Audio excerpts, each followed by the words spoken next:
What happens when you don't have a plan for your autistic adult child? Well, that's what we're talking about today. Let's get into it.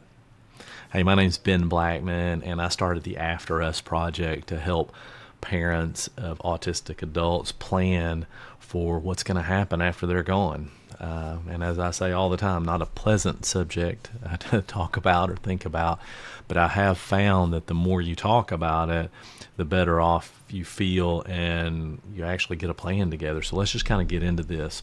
One of the things that happens if you don't have a plan is emergency decisions fall on unprepared family members, or in worst case scenarios, the state, and that, or a first responder or something along those lines.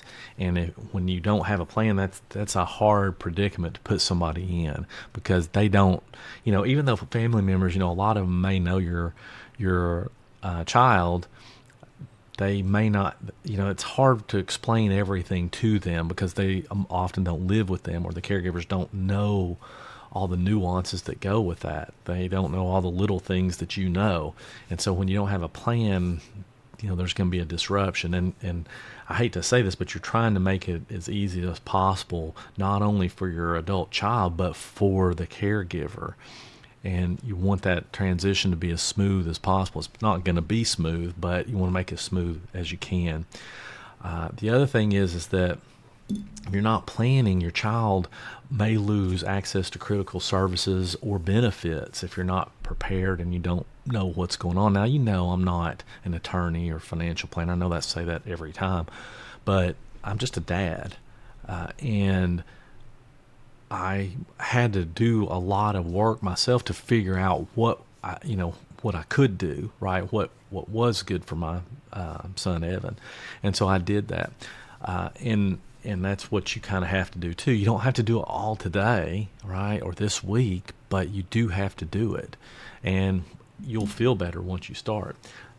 The other thing is their housing, care, and routine, as we all know. I mean, that can just kind of fall apart, and it's harder on some than it is other. We all know that because there's, I hate saying spectrum. To me, it's more like levels.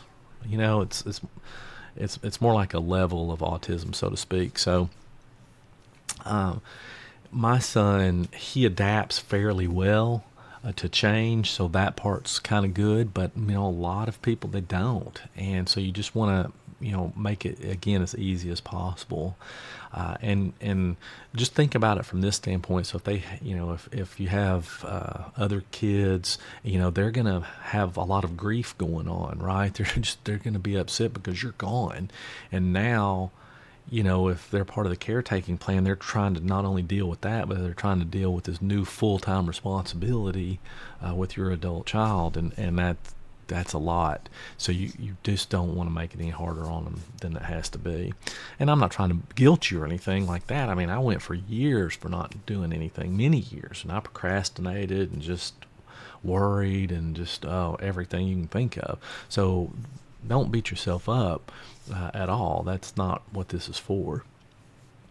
Now, a lot of times what people tell me, and this is just as true for me, is people tell me the reason that they didn't plan, or that they delay planning, I should say, is that they didn't know where to start. And I get that. Like, I didn't either. I didn't know where to start. I wasn't sure what needed to happen.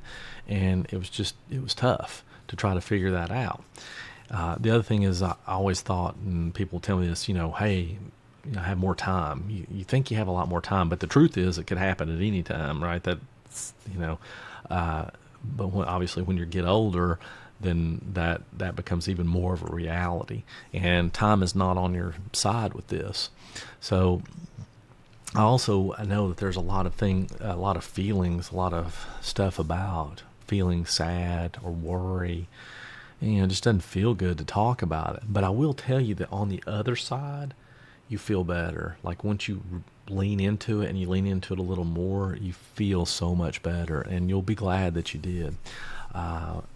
Another thing that kind of comes up a lot is about being qualified to make those decisions, or just not knowing enough and that kind of thing. I know that's a issue for a lot of people, that they're worried about that, or maybe you feel like you don't have anything to plan for.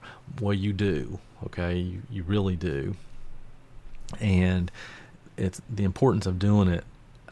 Again, will help whoever's stepping in, and that's just kind of one of the things you want to be thinking about. And you don't want, you're not just trying to see, if you don't plan, if you delay it or something, then it's not just about the paperwork, right? You're leaving behind kind of a chaotic situation.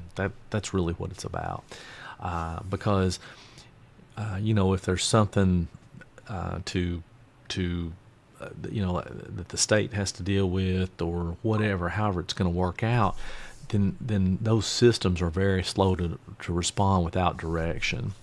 And then the emotional toll, of course, is there. So again, I'm not trying to beat you up, or I'm just trying to say these are things that we have to think about. So what can you do? Well, you don't need a full-time legal team, right? You don't need to go hire an attorney. I mean, I'm not saying don't hire an attorney or a financial planner. I'm just saying you don't have to run out and do that today. You probably do want to get one involved if you can. I know some people can't, and that's okay.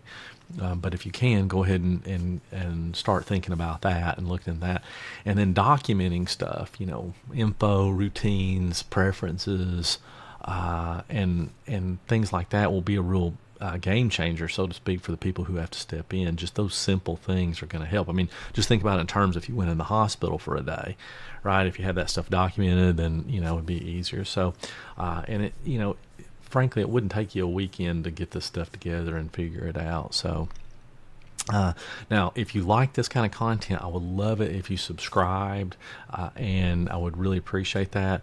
Also, again, there's no pressure here or anything like that. I did create this thing called the After Us Guide to help guide you through this process.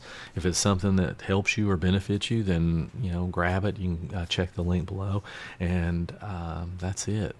All right, thanks so much. And by the way, today happens to be Father's Day. So if you're watching this, even if it's not Father's Day, but for all you dads out there, thank you for all you do. I appreciate you, and I hope that today's the best Father's Day you've ever had. All right, thanks so much, and I'll catch y'all next time.